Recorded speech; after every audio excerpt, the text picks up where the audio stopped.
वसुदेव सुतं देवं कंस चाणूरमर्दनम देवकी परमानंदम कृष्णम वंदे जगद्गुरु मूकं करोति वाचलम पंगु लंघते गिरिम यत् कृपा तमहं वंदे परमानंदम माधवम। जय श्री कृष्ण। सर्वे भवन्तु सुखिन। Welcome friends in this new video. आज की वीडियो का टाइटल है शनि देव महाराज का जन्म कुंडली में शनि देव महाराज का ज्योतिष में प्रभाव और उनकी 3 दृष्टियों का प्रभाव क्या रहता है, इस विषय के ऊपर हम चर्चा करेंगे।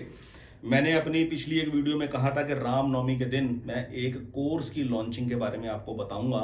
This is not the astrology learning course, ये एस्ट्रोलॉजी सीखने और सिखाने वाला कोर्स नहीं है। ये 5 golden rule of the cosmic law के बारे में है। उस चीज की मैं लॉन्चिंग करूंगा और आपको उसके बारे में बताऊंगा। लेकिन परमात्मा का हुक्म है, ईश्वर के विधान के तहत मेरे अंदर ये प्रेरणा पैदा हुई कि मैं पहले इस वीडियो के माध्यम से शनि देव महाराज की ये वीडियो पेश करूं, बनाऊं, और इसके बाद एक वीडियो और बनाएंगे एस्ट्रोलॉजी एंड लाइफ के ऊपर। उसके बाद उस कोर्स की बात करेंगे। ठीक है, तो चलिए वीडियो की शुरुआत करते हैं। शनि देव का क्या प्रभाव है ज्योतिष के अंदर, पहले एक पौराणिक कथा के बारे में बात करेंगे, फिर ज्योतिष में शनि देव महाराज की क्या इंपॉर्टेंस है। सूर्य और छाया, सूर्य देव की पत्नी छाया के पुत्र है शनिदेव। सूर्य देव ने शनिदेव को अपना पुत्र स्वीकार नहीं किया, उनके रंग रूप की वजह से, उनके काले रंग की वजह से, जिसकी वजह से शनिदेव सूर्य नारायण भगवान से अपना मैत्री भाव नहीं रखते, कट्टर शत्रु भाव रखते हैं। वो उसको अपना घोर अपमान मानते हैं कि पिता ने उनको स्वीकार नहीं किया एज ए पुत्र। तो जन्म कुंडली के अंदर सूर्य प्रधान व्यक्ति के लिए शनि जो होते हैं वो प्रबल मारक होते हैं। सूर्य प्रधान का अर्थात यदि किसी का सिंह लगन होगा, चंद्र प्रधान व्यक्ति जिसका कर्क लगन होगा, उन दोनों कुंडलियों के अंदर शनि जो होते हैं वो प्रबल मारक ग्रह बनते हैं। दूसरा, सूर्य और छाया के पुत्र है शनि, और शनि ने अपने इस अपमान के बदले कि पिता ने उनको स्वीकार नहीं किया, घोर तप किया, घोर तप, और घोर तप कर कर भगवान से यह वरदान प्राप्त किया कि उनको न्याय के देवता की उपाधि मिले। इसलिए ब्रह्मा जी की इस सृष्टि के अंदर, जिसके अंदर हमारा जन्म हुआ है, पहले ना जाने कितना बार जन्म हो चुका है, अब इस जीवन यात्रा पे है, और आगे का जो विधान होगा वो ब्रह्मा जी रचेंगे हमारे कर्मों के आधार पर। जो रिपोर्ट शनिदेव महाराज उनको सौंपेंगे हमारे कर्मों की सूची के हिसाब से। तो शनिदेव को अपनी तपस्या के बल पर यह उपाधि प्राप्त है कि वो न्याय के देवता हैं, वो कर्मों के फल का भुगतान करवाते हैं आदमी को। ठीक है, अपनी पत्नी से संतान उत्पत्ति ना होने की वजह से उनकी पत्नी उनके साथ संग कर कर संतान उत्पत्ति करना चाहती थी। शनिदेव महाराज भगवान की भक्ति में इतने रत थे कि उन्होंने अपनी पत्नी की तरफ ध्यान ही नहीं दिया। वो पूरी रात्रि बैठकर उनकी तरफ देखती रही और वो भक्ति में लीन रहे। उन्होंने संतान उत्पत्ति नहीं करी। इस क्रोध की वजह से, इस रीजन की वजह से उनकी पत्नी ने शनिदेव महाराज को श्राप दिया कि आपने मेरी तरफ देखा नहीं ना एक बार भी, आपकी दृष्टि अब जिस पर भी पड़ेगी ना वो चीज अब रहेगी नहीं, वो खत्म हो जाएगी, वो सुहा हो जाएगी। तो शनि देव की दृष्टि का प्रकोप बड़ा ही घातक माना जाता है ज्योतिष नियम के अनुसार। शनि की दृष्टि जन्म कुंडली के जिस भी भाव पर रहती है उस भाव के फलों को वो खंडित कर देती है, उस भाव के फलों में कमी कर देती है। ज्योतिष के अंदर शनि महाराज का ये रूल रहता है कि शनि देव जिस भी भाव में बैठते हैं उस भाव के फलों की वृद्धि करते हैं। शनि बहुत ही तपस्वी है, संयमी है, ठीक है, और वेल डिसिप्लिन्ड है शनिदेव महाराज। ठीक है, उन्होंने अपने ब्रह्मचर्य का पालन करते हुए संतान उत्पत्ति नहीं करी, भगवान की भक्ति में लीन रहे। उन्होंने भगवान की भक्ति को, भोग को इंपॉर्टेंस नहीं दी, भक्ति को ज्यादा इंपॉर्टेंस दी, जिसकी वजह से उनको एक श्राप का भी सामना करना पड़ा। भगवान का लीला संसार है, ऐसे नियम बनते हैं, ऐसी ये दुनिया चलती है। दुनिया में हमारे को ऐसा लगता है ये चीज ऐसे नहीं होनी चाहिए, पर वो विधान के अनुसार से ऐसी है, वो चलती है, हमारे को देखनी पड़ती है, चलना पड़ता है संसार के अंदर। तो शनि देव की दृष्टि जन्म कुंडली के जिस भी भाव पर रहती है उस भाव के फल को वो खंडित कर देती है। इस वीडियो में मैं आपको बताऊंगा ऐसी अवस्था में शनि की रेमेडी करनी चाहिए कि नहीं करनी चाहिए, नग पहनना चाहिए कि नहीं पहनना चाहिए। तो ये ओवरऑल मैंने सिनेरियो आपको सारा बता दिया। सूर्य देव नारायण भगवान छाया के पुत्र हैं और पत्नी से उनको श्राप लगा, तो उनकी जो दृष्टि है जिस भी भाव पे पड़ती है उस भाव को वो खंडित कर देती है। ये मोटा मोटा सिनेरियो है। अब बात करते हैं ज्योतिष के पहलू से। ज्योतिष के पहलू में क्या है, जैसे हम जानते हैं 12 राशियां हैं। 12 राशियों में से नक्षत्र तारा मंडल के अंदर मकर राशि और कुंभ राशि शनि की अपनी राशियां हैं, ये शनि का अपना स्वामित्व होता है इन राशियों के ऊपर। मकर राशि और कुंभ राशि के वो स्वामी माने जाते हैं। मकर और कुंभ में से कुंभ राशि जो है वो अत्यधिक मजबूत राशि मानी जाती है शनि की। इसको मूल त्रिकोण राशि भी कहते हैं कि ये शनि की मूल त्रिकोण राशि है।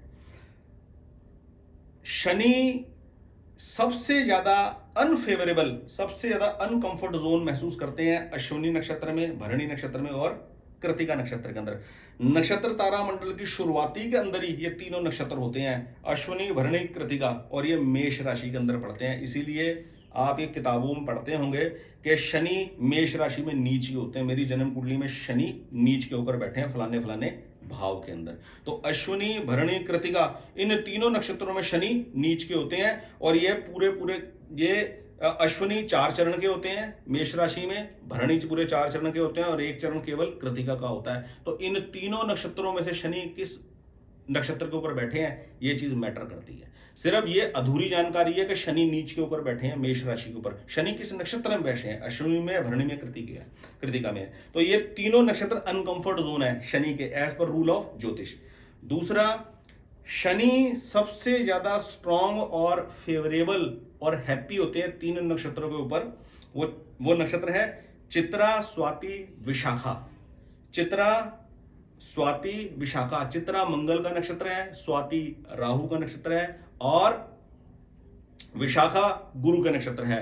चित्रा के 2 चरण होते हैं, स्वाति के 4 चरण होते हैं और विशाखा के 3 चरण होते हैं। और ये तीनों नक्षत्र तुला राशि के अंदर पड़ते हैं। इसीलिए कहते हैं जन्म कुंडली के अंदर शनि उच्च के ऊपर बैठे हैं, तुला राशि के ऊपर है। तो ये 3 नक्षत्रों में शनि की पोजीशन किस नक्षत्र के ऊपर है ये मैटर करती है। ठीक है।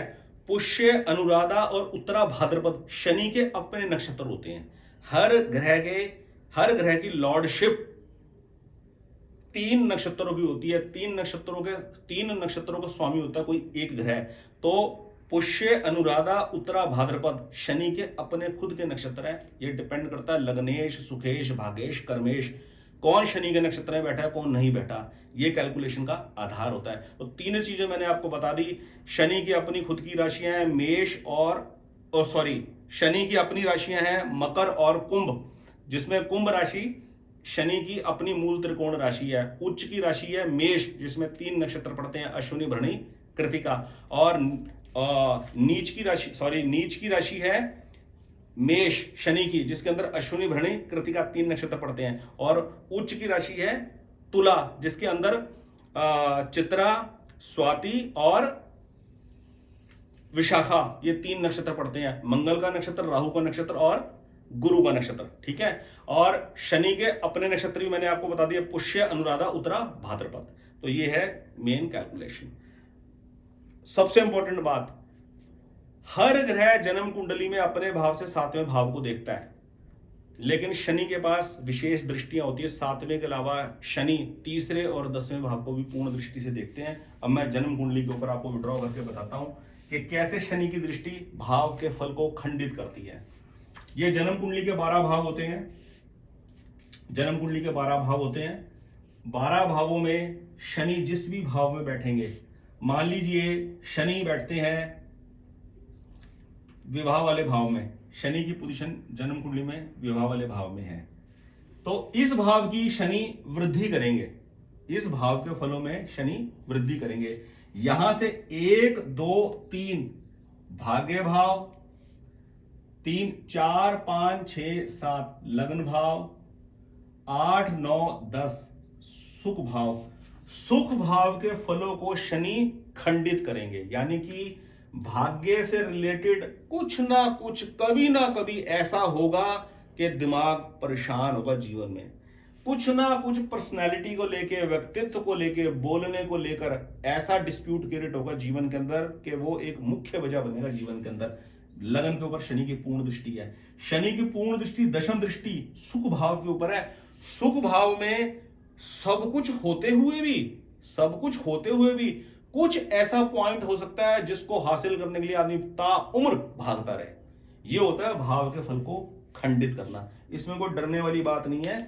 ये तो लाइफ का हिस्सा है, ये चलता ही रहता है और ये चलेगा ही। इसको मैनेज कैसे करना है, ज्योतिष की सबसे बड़ी जो आर्ट है वो यही आर्ट है। मैं कभी भी अपने व्यूअर्स को इस वीडियो के माध्यम से बता दूं, जब भी मैं रिप्लाई करता हूं फोन कॉल करके, कंसल्टेशन के बारे में जब काउंसलिंग करता हूं, बताता हूं, मैं कभी भी ये जिक्र नहीं करता आपकी जन्म कुंडली के अंदर अभी शनि की 7.5 चल रही है, ढैया चल रहा है, गुरु चांडाल योग लेकर बैठे हो कुंडली के अंदर, या आप काल सर्प दोष लेकर बैठे हो। वो तो है ही है। आदमी जिस मानसिक स्थिति से अभी निकल रहा है, मेरी ऑब्जर्वेशन में क्या चीज पकड़ में आई, वो किस वजह से है, उसका सॉल्यूशन अगले आदमी को क्या देना है, ये चीज मेन रखता है। अब मैं क्या बताना चाहता हूं कि शनि की जो दृष्टियां हैं 3, 7, 10 की, अपने स्थान से तीसरे स्थान पे पूर्ण दृष्टि, तीसरे स्थान पे पूर्ण दृष्टि, 7वें स्थान पे पूर्ण दृष्टि और 10वें स्थान के ऊपर पूर्ण दृष्टि, वो भाव के फलों को खंडित करती है। तो ऐसे में क्या करता है आदमी, क्या शनि भाग्य भाव को खंडित कर रहे हैं, तो क्या भाग्य भाव के स्वामी का नग पहनना चाहिए, क्या लग्न भाव के स्वामी का नग पहनना चाहिए, या सुख भाव के स्वामी का नग पहनना चाहिए? यही फ्रेंड्स मेरी कंसल्टेशन है। इसी बात का मैं कंसल्टेशन के अंदर यही नॉलेज प्रोवाइड करता हूं आदमी को, कि इस केस के अंदर आदमी को शनि की रेमेडी करनी चाहिए या नहीं करनी चाहिए, और करनी चाहिए तो क्या करनी चाहिए, नग धारण करना चाहिए या सिर्फ रेमेडी करनी चाहिए, पाठ करना चाहिए। यही है मेन कंसल्टेशन। मैं अपने सभी सूत्रों को नहीं बताना चाहता पब्लिकली। मेरी अपनी कैलकुलेशन है, और जिसको मेरी कैलकुलेशन के ऊपर, मेरी ऑब्जर्वेशन के ऊपर ट्रस्ट है, वो मुझसे काउंसलिंग ले सकता है, मुझसे कंसल्टेशन ले सकता है। इसमें मैं मोटा आपको ये वाली बात बताना चाहता हूं कि शनि जिस भी भाव को खंडित करेगा, शनि की प्रसन्नता हासिल करने के लिए आदमी शनि का नग पहन ले, ऐसा बिल्कुल भी नहीं है। शनि का नग नहीं पहना जाएगा। इस केस के अंदर रेमेडी की जाएगी और रेलेवेंट खंडित भाव से रिलेटेड भाव के जेमस्टोन को पहनने के बारे में सोचा जाएगा। वो तब पता लगेगा जब कुंडली का विश्लेषण कर ये पता लगे कि वो भाव का स्वामी कमजोर स्थिति में है, वो भाव कमजोर स्थिति में है। यदि वो नॉर्मल है तब नग पहनने की जरूरत नहीं है, तब सिर्फ रेमेडी करते रहो और अपना पूजा पाठ करते रहो। ये है मेन आज की वीडियो का क्रक्स, शनिदेव महाराज का मेन चर्चा और शनिदेव महाराज की 3 दृष्टियों का फल क्या होता है। तो फ्रेंड्स, आज मैं समझता हूं काफी इंपॉर्टेंट जानकारी मैंने आपके साथ शेयर करी है शनिदेव महाराज को लेकर। ऐसे में शनि जिस भी भाव को खंडित कर रहे हैं अपनी दृष्टि से, शनिदेव की प्रसन्नता हासिल करने के लिए नीलम नग पहन लो, शनिदेव की रेमेडी करनी शुरू कर दो, ये ठीक नहीं है। ठीक है, ये चीज मैटर करेगी।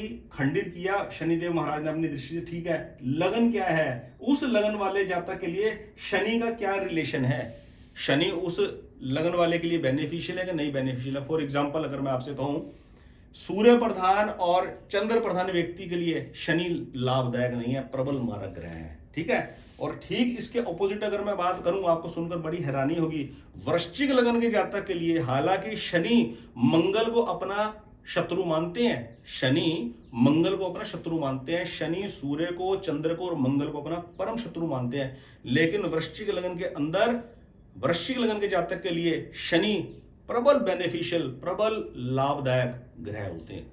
ठीक है, तो कुंडली का विश्लेषण यदि आप करवाना चाहें, यू कैन कंसीडर। आज की इस वीडियो में बस इतनी ही बात करेंगे। अब मेरे पास और आगे ज्यादा इस टॉपिक के ऊपर बोलने के लिए कुछ अभी नहीं है। अगली एक वीडियो और लेकर आएंगे, importance of astrology in life, और उसके बाद फिर मैं कोर्स के बारे में आपसे बात करूंगा।